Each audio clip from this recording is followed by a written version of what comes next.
28 और 29 सितंबर 2016 की दरमियानी रात घड़ी में करीब 12:30 बज रहे थे। पाकिस्तान ऑक्यूपाइड कश्मीर यानी POK के भिंबर और केल सेक्टर के घने जंगलों में विजिबिलिटी लगभग जीरो थी, लेकिन उस अंधेरे में भारतीय सेना की सबसे एलीट यूनिट 4 और 9 पैरा स्पेशल फोर्सेस चुपचाप अपनी पोजीशंस ले रही थी।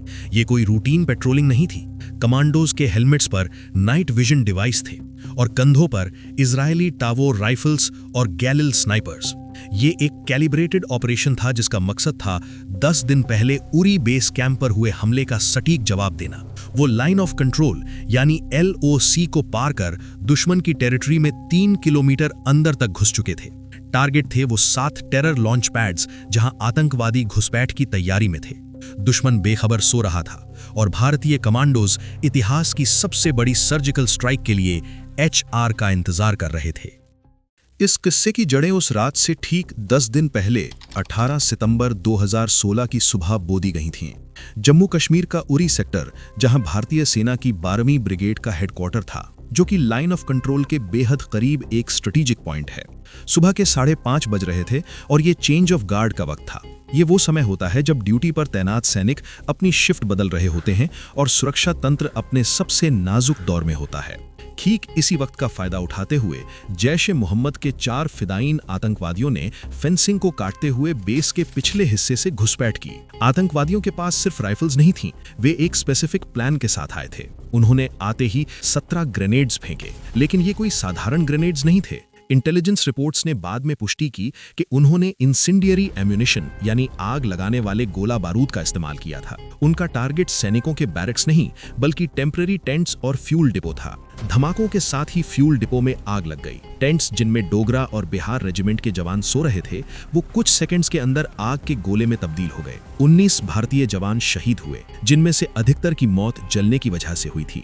मौके से बरामद GPS सेट्स और पश्तो भाषा में लिखे दस्तावेजों ने ये साफ कर दिया कि ये हमला पाकिस्तान से प्लान और कंट्रोल किया जा रहा था। इस कायराना हरकत से पूरा देश सदमे में था। मीडिया और public sentiment all out war की मांग कर रहा था। लेकिन दिल्ली के रायसीना हिल्स पर, जहां भारत की सत्ता का केंद्र है, उधर का माहौल शोर शराबे वाला नहीं, बल्कि बेहद संजीदा और ठंडा था। साउथ ब्लॉक के वॉर रूम में प्रधानमंत्री Narendra Modi, national security adviser Ajit Doval, रक्षा मंत्री मनोहर पर्रिकर और army chief general Dalbir Singh Suhag के बीच मैराथन मीटिंग्स का दौर शुरू हुआ। यहां एक ऐतिहासिक फैसला लिया जा रहा था और 2008 के मुंबई हमलों के बाद से भारत ने हमेशा स्ट्रेटेजिक रिस्ट्रेंट मतलब रणनीतिक संयम की नीति का पालन किया था। यानी पाकिस्तान के उकसावे के बावजूद भारत सीमा पार करके सैन्य कार्यवाही नहीं करता था, ताकि इंटरनेशनल डिप्लोमेसी बनी रहे। लेकिन उरी हमले ने इस डॉक्ट्रिन को हमेशा के लिए बदल दिया।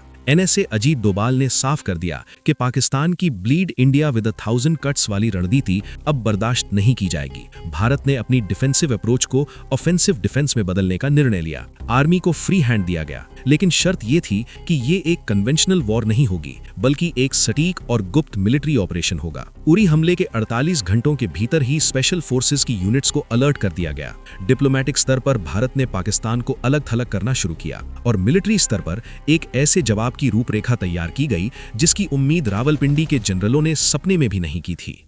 उरी हमले के बाद साउथ ब्लॉक में फैसला लिया जा चुका था कि इस कायराना हरकत का जवाब दिया जाएगा।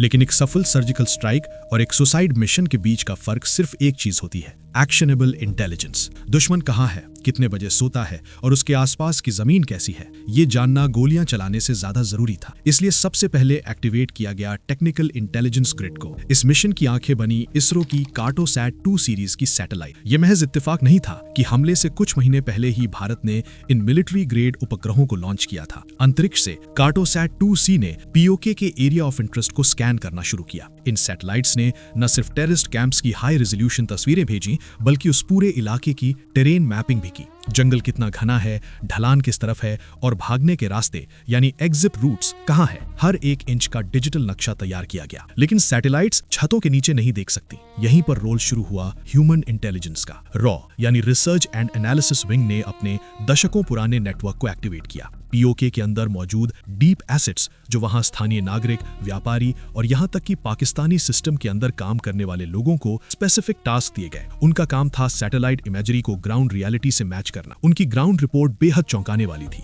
इंटेलिजेंस इनपुट ने कंफर्म किया कि पाकिस्तान ने जानबूझकर आतंकवादियों को लाइन ऑफ कंट्रोल के बेहद करीब शिफ्ट कर दिया था। ये लॉन्च पैड्स कोई परमानेंट मिलिट्री बेस नहीं थे, बल्कि पाकिस्तानी आर्मी की पोस्ट्स के ठीक पीछे बनी अस्थायी जगहें थीं, ताकि भारतीय सेना के आर्टिलरी फायर से बचा जा सके। तीसरा और सबसे क्रिटिकल लेयर था नेशनल टेक्निकल रिसर्च ऑर्गेनाइजेशन और मिलिट्री इंटेलिजेंस का समन्वय। NTRO ने सीमा पार हो रहे रेडियो कम्युनिकेशंस और मोबाइल सिग्नल्स को इंटरसेप्ट करना शुरू किया। इसे सिग्नेचर इंटेलिजेंस कहा जाता है। आतंकवादियों की बातचीत और पाकिस्तानी रेंजर्स के बीच के कोड वर्ड्स को डिकोड किया गया। इससे यह पक्का हुआ कि लॉन्च पैड्स पर मूवमेंट बढ़ गई है और घुसपैठ की टाइमिंग सेट की जा रही है। इन तीनों layers, satellite imagery, ground spice और सिग्नल इंटरसेप्ट्स को जब एक साथ रखा गया तो टारगेट फोल्डर्स तैयार हुए। मैप में भिंबर सेक्टर, केल, तत्तापानी और लीपा सेक्टर की लोकेशन पिन पॉइंट की गई।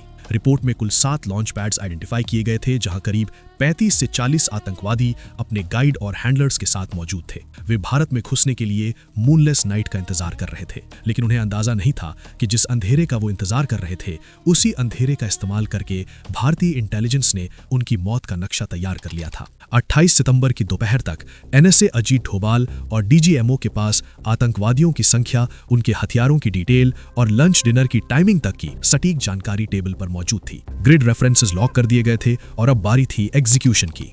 28 सितंबर की शाम नई दिल्ली के साउथ ब्लॉक में हलचल तेज थी। कोस्ट गार्ड कमांडर कॉन्फ्रेंस के बाद प्रधानमंत्री नरेंद्र मोदी, रक्षा मंत्री मनोहर पारिकर और NSA अजीत डोभाल के बीच एक संक्षिप्त लेकिन निर्णायक बैठक हुई। राजनैतिक नेतृत्व ने ग्रीन सिग्नल दे दिया था और अब गेंद मिलिट्री कमांडर्स के पाले में थी। ये मिशन डिनायल का नहीं, डिटरेंस का था। ऑपरेशन की जिम्मेदारी भारतीय सेना की नॉर्डर्न कमांड को सौंपी गई। इस काम के लिए सेना की सबसे घातक यूनिट्स 4 और 9 पैरा स्पेशल फोर्सेस को चुना गया। 4 पैरा SF के कमांडोज को उरी सेक्टर में जवाबी कार्रवाई के लिए और 9 पैरा SF के कमांडोज को पुंछ और राजौरी सेक्टर में ऑपरेशन के लिए जिम्मेदारी दी गई। करीब 150 एलीट कमांडोज को अलग अलग असॉल्ट टीम्स में बांटा गया और हर एक टीम के पास एक स्पेसिफिक टारगेट था। सूरज ढलते ही ध्रुव हेलीकॉप्टर्स ने इन टीमों को LOC के पास के फॉरवर्ड ठिकानों पर टैक्टिकल इंसर्शंस के जरिए ड्रॉप किया। रडार डिटेक्शन से बचने के लिए ये उड़ानें बेहद नीची और लाइट ऑफ करके भरी गईं,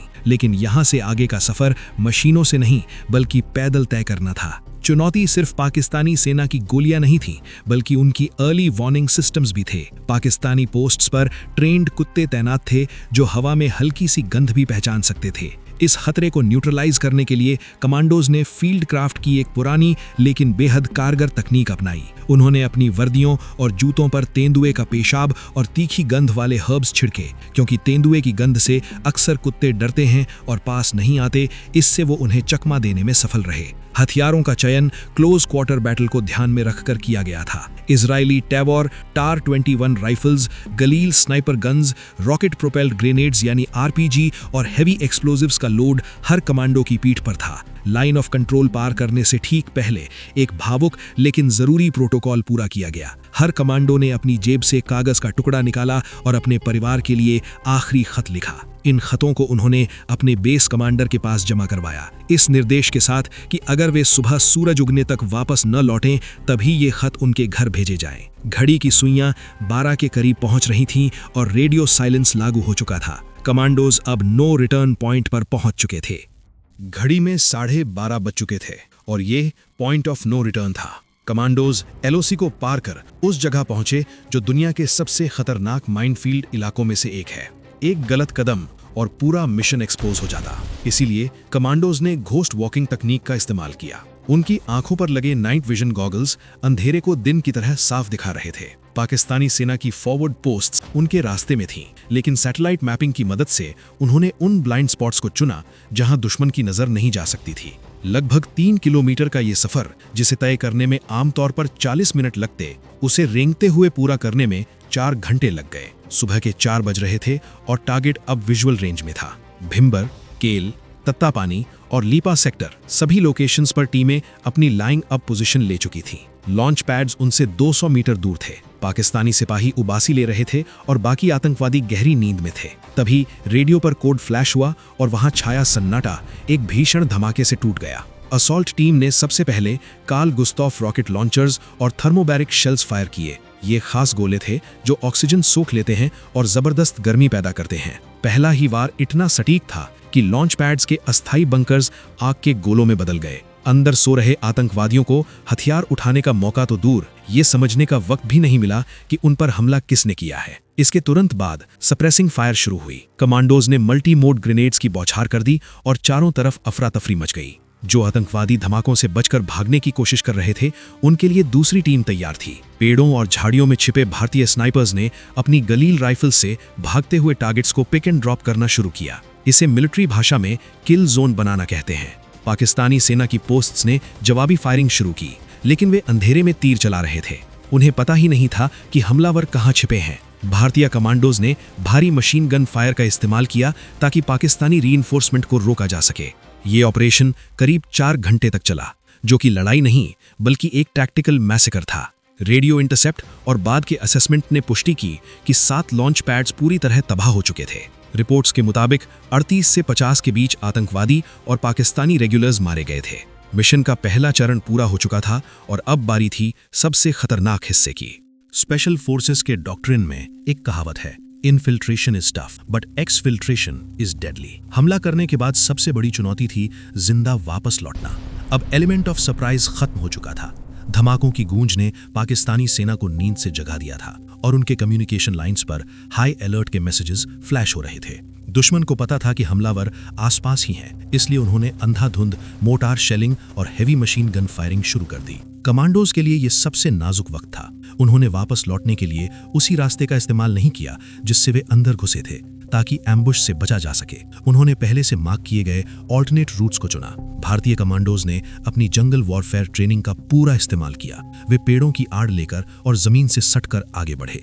LOC के भारतीय हिस्से पर मौजूद आर्टिलरी यूनिट्स ने कवर फायर देना शुरू किया। इसका मकसद पाकिस्तानी चौकियों का ध्यान भटकाना था, ताकि कमांडोज को एक्सट्रैक्शन जोन तक पहुंचने का समय मिल सके। सुबह की धुंध ने भी एक नेचुरल स्मोक स्क्रीन का काम किया। सूरज की पहली किरण निकलने से ठीक पहले आखिरी कमांडो ने सुरक्षित भारतीय सीमा में कदम रखा। एक लैंडमाइन की वजह से हुई मामूली चोट को छोड़कर पूरी टीम सुरक्षित थे। ये मिशन 0 कैजुअलिटीज के साथ पूरा हुआ था, लेकिन असली धमाका होना अभी बाकी था।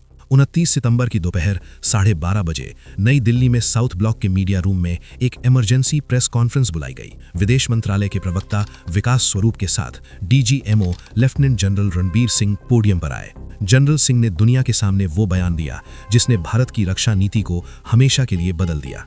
Based on very specific and credible information, the Indian Army conducted surgical strikes last night at launch pads along the line of control. ये पहली बार था जब भारत ने सार्वजनिक रूप से सीमा पार जाकर कार्रवाई करने की जिम्मेदारी ली थी। इस सर्जिकल स्ट्राइक से पाकिस्तान पूरी तरह सन्न रह गया। पाकिस्तानी सेना की मीडिया विंग ने इसे सिर्फ क्रॉस बॉर्डर फायरिंग बताकर खारिज करने की कोशिश की, लेकिन वो असफल रहे। भारत ने स्ट्रेटेजिक रिस्ट्रेंट की लक्ष्मण रेखा को पार कर लिया था। 29 सितंबर 2016 भारतीय रक्षा नीति के इतिहास में एक वाटरशेड मोमेंट साबित हुआ। दुनिया ने पहली बार भारत के एक नए मिलिट्री डॉक्ट्रिन को देखा, जिसे ऑफेंसिव डिफेंस कहा जाता है। इसने पाकिस्तान के स्ट्रेटेजिक कैलकुलेशन में अनसर्टेनिटी पैदा कर दी कि अब LOC आतंकवाद के लिए कोई सुरक्षा कवच नहीं है। भारत ने अपनी थ्रेशोल्ड ऑफ टॉलरेंस को रीडिफाइन कर दिया था और अब ये न्यू नॉर्मल बन गया, जहां शांति की उम्मीद तो रखी जाएगी, लेकिन अगर उकसाया गया तो जवाब सीमा के इस पार नहीं उस पार दिया जाएगा। और ये बनी भारत की पहली ऑफिशियल सर्जिकल स्ट्राइक। अगर आपको वीडियो पसंद आई हो तो इसे लाइक करना ना भूलें। जय हिंद।